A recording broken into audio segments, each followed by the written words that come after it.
la conf Là, du Bénin là, est finie. ouais, là, tu peux me donner ton avis par rapport au match de demain Sénégal contre Bénin, qui est un match important, comptant pour la troisième journée de la CAN 2025. Bah forcément, c'est un match qui est important pour tout le monde, hein, que ce soit pour les Lions de la Teranga ou que ce soit pour le Bénin. Bon voilà, les Lions, ils ont déjà 4 points en poche. Ils ont laissé de belles impressions sur le plan sportif. L'équipe nationale du Bénin, effectivement, il y a cette victoire historique contre le Botswana. Et en fait, pour bonifier le résultat de l'équipe nationale béninoise en fait se placer dans les meilleures dispositions possibles pour aller en huitième, ça serait idéal de tenir en échec le Sénégal. Voilà. Un point de plus pour le Bénin, je pense, les enverrait à coup sûr au deuxième tour. On sait que tu peux passer avec 3 points, on l'a vu avec la Côte d'Ivoire il y a 2 ans. Oui. Mais enfin, voilà, s'ils parviennent à accrocher le Sénégal, ça sera forcément un vrai plus, même sur le plan mental, quoi. Sportivement, ça sera super sur le plan mental. Moi qui me trouvais à Amiens lors du dernier match, la dernière confrontation entre le Bénin et le Sénégal, donc dans mon pays, en France, il me souvient que le Sénégal, qui avait une équipe, je ne vais pas dire expérimentale, mais enfin, c'était pas que des titulaires, même s'il y avait Sadio par exemple, je me souviens que le Sénégal, c'était pas baladé en fait contre le Bénin. Et j'avais été un peu surpris des réactions des médias béninois et des critiques qui s'étaient abattus sur cette équipe.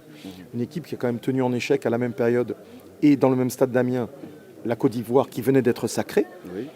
Et franchement, ouais, le Bénin m'avait laissé une méga belle impression. Et je trouvais que ça travaillait, l'encadrement de Gernot Rohr et Gernot avait bien travaillé déjà. Ouais.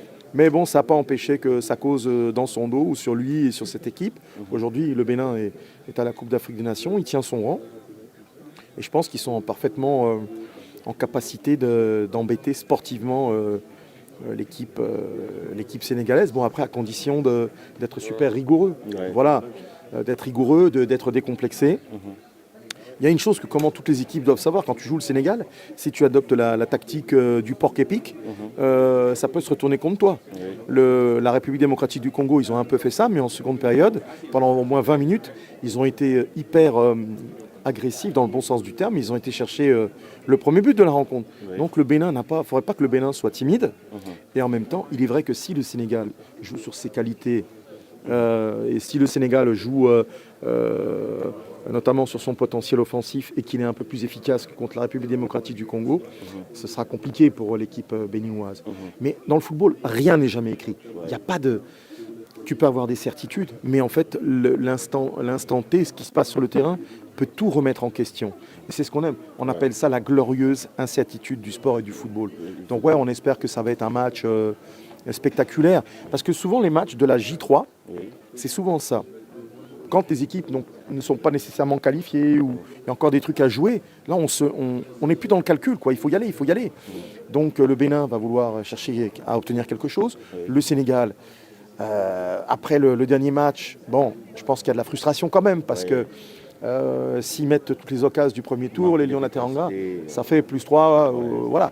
Donc, moi, je pense que ça va être un joli choc, voilà, et j'attends ça avec impatience, et surtout, je me dis, j'ai le bonheur de pouvoir le commenter, donc demain soir pour la CAF, donc ça va être génial, quoi, de vivre cet instant-là, et c'est le football tel qu'on l'aime. Pour moi, j'aime beaucoup commenter le Sénégal. Et puis bon, l'équipe béninoise, bah ouais, je regarde cette équipe avec aussi beaucoup de sympathie, beaucoup d'empathie même, parce que quand tu connais leur parcours, il n'y a pas forcément les gars ne jouent pas forcément dans les plus grands clubs dans le football africain ou même européen, mais ils ont des belles valeurs. Voilà, il y a de belles valeurs aussi, et je pense qu'ils vont tout faire pour contester la suprématie qu'on accorde au Sénégal, quoi. Tout le monde dit oui, le Sénégal va se balader contre le Bénin. C'est pas sûr.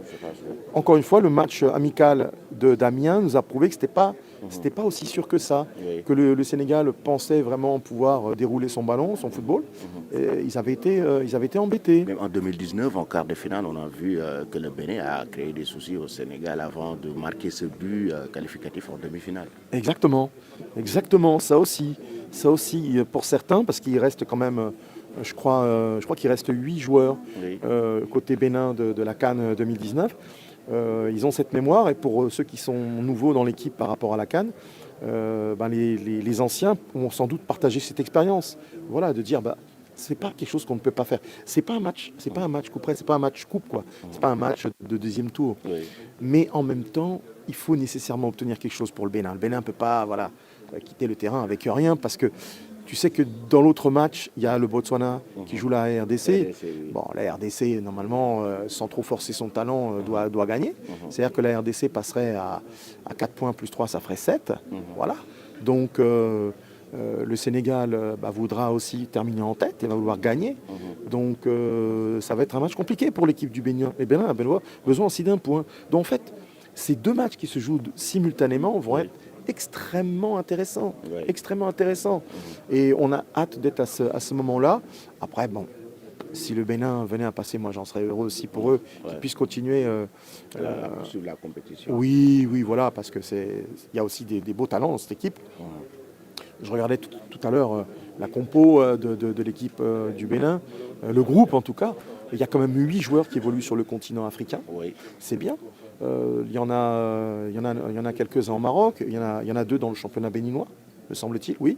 Dont un qui est titulaire, Ouourou, qui est titulaire. Oui. Euh, Il y a Steve Mounier aussi qui est là, qui continue à Ouais, il y a Steve. accompagner. Oui, Steve, il est là. Et, forcément, hein, c'est un taulier. Donc, tout ça, ça contribue. Je me dis quand même, c'est une équipe qui a aussi de belles qualités.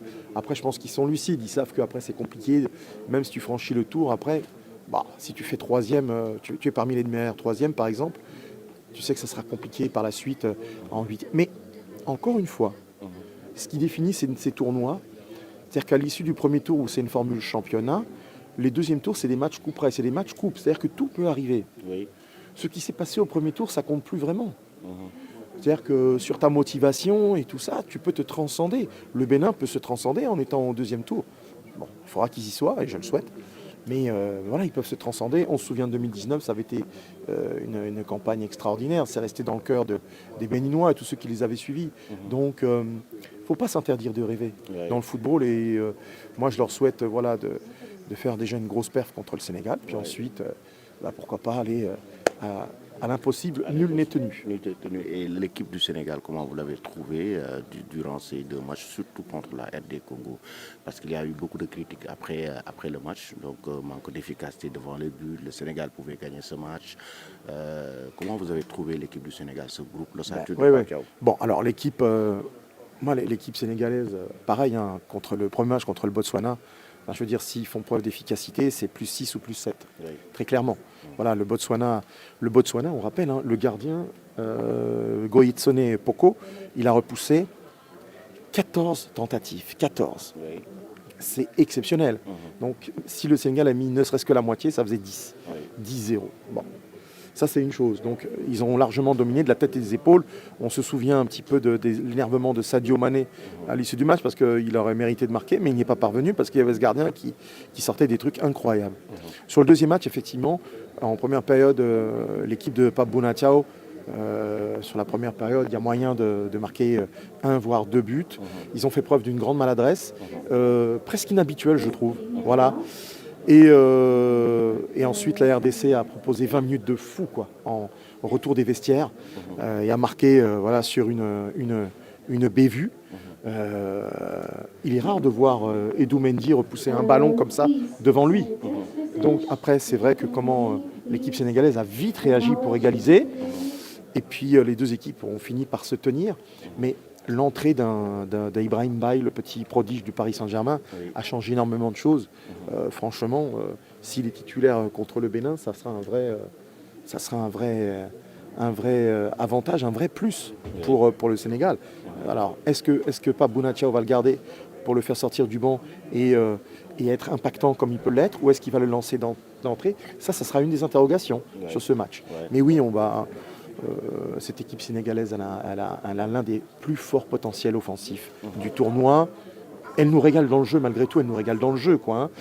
C'est différent de l'époque d'Aliou Cissé, où elle était plus dans le contrôle, elle était plus rigoureuse défensivement. L'équipe avec Pape Bounatio, elle encaisse plus de buts, mais elle en marque plus aussi. Ouais, marque. Donc c'est pas mal non plus. Hein. Ouais. Moi j'aime bien aussi une équipe comme ça qui est joueuse. Hein. Et on s'ennuie jamais avec cette équipe-là. Ouais. Donc je pense que le match Sénégal-Bénin ne va pas échapper à ça. On va voir un match qui va partir dans tous les sens. Puis on espère spectaculaire.